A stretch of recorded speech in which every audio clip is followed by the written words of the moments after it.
क्या आपको पता है कि जो मलेरिया जैसी घातक बीमारी है वो दुनिया के 87 कंट्रीज में अपनी जड़ें पसार चुकी है। दुनिया की 50% से ज़्यादा आबादी मलेरिया के रिस्क पे रहती है। मैं हूं डॉक्टर डी के Gupta, chairman Felix hospital Noida. आज हम बात करेंगे मलेरिया के बारे में। मलेरिया क्या होता है, इसका क्या साइन सिम्टम्स हैं, कैसे हम प्रिवेंट कर सकते हैं, क्या कॉम्प्लिकेशंस हो सकते हैं और क्या ट्रीटमेंट है इसका। जी हाँ, मलेरिया एक लाइफ थ्रेटनिंग डिजीज है, मतलब ऐसी बीमारी है जो प्लाज्मोडियम पैरासाइट से फैलती है। और नॉर्मली क्या होता है, जो एनोफिलीज मॉस्किटोज हैं फीमेल, उनके काटने से ये इन्फेक्शन फैलता है। और ये पूरी दुनिया में इंक्लूडिंग इंडिया एक बड़ी पब्लिक हेल्थ प्रॉब्लम है। अब बात करते हैं कितनी तरह का मलेरिया, कितने टाइप का मलेरिया हो सकता है। पहला जो बात करें, जो इंडिया में बहुत कॉमन है, वो है प्लाज्मोडियम फैल्सीपेरम। ये बहुत सीवियर कैटेगरी का है, कभी कभी घातक भी हो सकता है और इंडिया में प्रेवलेंट है, मतलब काफ़ी कॉमन है। दूसरा है प्लाज्मोडियम वाइवेक्स, जो भले ही बहुत घातक नहीं हो बट एक कॉमन है, थोड़ा कम कॉमन है, बट हाँ सिग्निफिकेंट मॉर्बिडिटी कर सकता है, मतलब आपको बीमार करने में सक्षम है। तीसरा जो है प्लाज्मोडियम मलेरिया और प्लाज्मोडियम ओवेल, ये लेस कॉमन है और नॉर्मली इनके सिम्टम्स बहुत माइल्ड होते हैं, तो इसलिए इससे चिंता करने की बात हमें नहीं है। अब बात करते हैं क्या कारण है मलेरिया फैलने के। तो नॉर्मली जो पैरासिट ट्रांसमिशन होता है वो एक कारण है इसका, जिसमें मतलब क्या है कि बाइट्स फ्रॉम इन्फेक्टेड फीमेल्स, मतलब जो एनोफिलीज मॉस्किटो फीमेल मॉस्किटो है वो अगर इन्फेक्टेड है और उसने किसी व्यक्ति को काट लिया है तो उससे मलेरिया का ट्रांसमिशन हो सकता है। दूसरा, ये सबसे कॉमन कॉज है। दूसरा जो है ब्लड ट्रांसफ्यूजन, अगर कोई व्यक्ति मलेरिया से ग्रसित है और उसने किसी को ब्लड दिया है और डोनर के रूप में, तो दूसरे व्यक्ति को मलेरिया फैला सकता है। तीसरी बात करते हैं ऑर्गन ट्रांसप्लांट, मतलब अगर कोई व्यक्ति इन्फेक्टेड है, उसका ऑर्गन किसी और को दिया जाता है तो वो भी फैला सकता है, बट ये बहुत रेयर कॉज है। चौथा जो है mother to child, mother to fetus specifically, मतलब मदर से जो उसके पेट में गर्भाशय में बच्चा पल रहा है, अगर मदर इन्फेक्टेड है तो वो फीटस को भी इन्फेक्ट कर सकती है। तो ये भी एक रेयर पॉसिबिलिटी है, बट मोस्ट कॉमन कॉज जो है पैरासिट ट्रांसमिशन है, मतलब इन्फेक्टेड फीमेल एनोफिलीज जो मॉस्किटो है उससे फैलने का खतरा सबसे ज़्यादा होता है। अब बात करते हैं साइन और सिम्टम्स की, क्या लक्षण है, कैसे पता लगेगा कि आपको मलेरिया, आपके घर में किसी को मलेरिया है नहीं। अगर बुखार ठंड लग के आ रहा है, चिल्स के साथ आ रहा है, राइगर्स के साथ आ रहा है, ये one of the most common sign symptom है। बट लेकिन ऐसा बिल्कुल ज़रूरी नहीं है कि हर बार अगर मलेरिया है तो ठंड लग के बुखार आएगा। कभी कभी बिना ठंड लगे भी बुखार आता है तो वो भी मलेरिया हो सकता है। तो इसलिए अगर किसी तरह का बुखार है, 3-4 दिन से ज़्यादा हो गए हैं, तो आपको जांच कराने की या डॉक्टर को दिखाने की आवश्यकता है। दूसरा है, अगर मलेरिया तो चांसेस हैं कि आपको हेडेक और मसल एक, मतलब सर में दर्द और मसल मांसपेशियां हैं उसमें दर्द हो सकता है, मैलेज या बॉडी एक हो सकता है, नौजिया, जी मिचलाना या उल्टी जैसी शिकायत हो सकती है। कॉमनली बच्चों में नौजिया, वॉमिटिंग और डायरिया हो सकता है, जो एक अनयूजुअल सिम्टम है बड़ों में, बट बच्चों में क्या हो सकता है हल्का बुखार हो, साथ में उल्टी और जी मिचलाना और दस्त हो जाए उसको, तो ये भी मलेरिया के सिम्टम्स हो सकते हैं। इसके अलावा टिपिकल जो मलेरिया होता है उसमें ठंड लग के बुखार आता है, उसके बाद स्वेटिंग होती है और सेकिंग होती है, तो ये इस तरह के एपिसोड्स हो सकते हैं।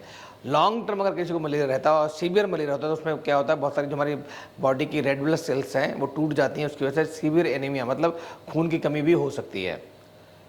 अब बात करते हैं कि रिस्क फैक्टर्स क्या क्या है मलेरिया होने के, कि अगर आप एंडेमिक एरिया में ट्रेवल कर रहे हैं, स्पेशली ऐसा एरिया जहाँ पे खास करके राजस्थान है इंडिया में, और ऐसे बहुत सारे एरियाज हैं जहाँ पे मलेरिया एंडेमिक है, मतलब बहुत हाई डेंसिटी में मलेरिया पाया जाता है, ऐसी जगह जाना रिस्क हो सकता है।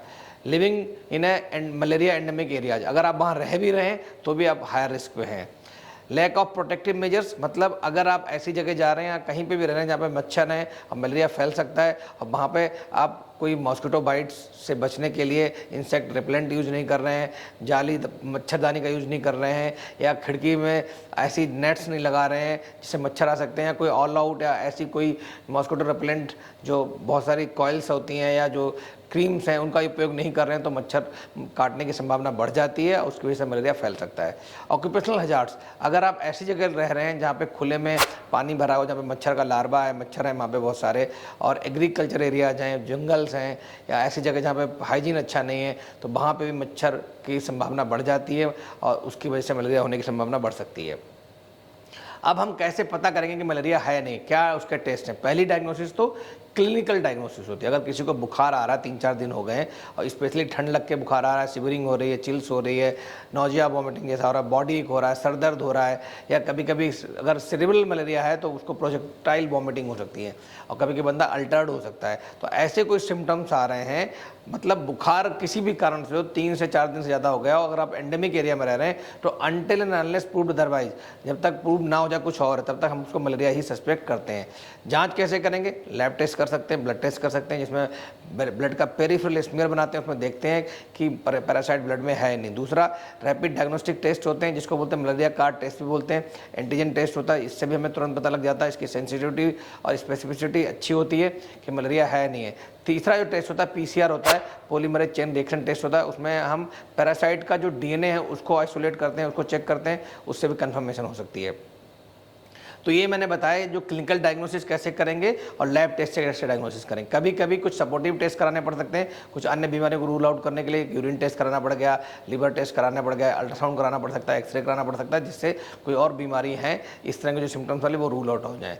तो ये हो गए, हम बात करते हैं डायग्नोसिस की। अब बात करते हैं ट्रीटमेंट की, कैसे इलाज किया जाए। तो इलाज बिल्कुल क्लियर है इसका। एक तो सिम्टोमेटिक और सपोर्टिव इलाज होता है, मतलब बुखार है तो बुखार की दवाई दी जाएगी, नौजिया वॉमिटिंग है तो आपको एंटीएमेटिक दवाइयाँ दी जाएंगी।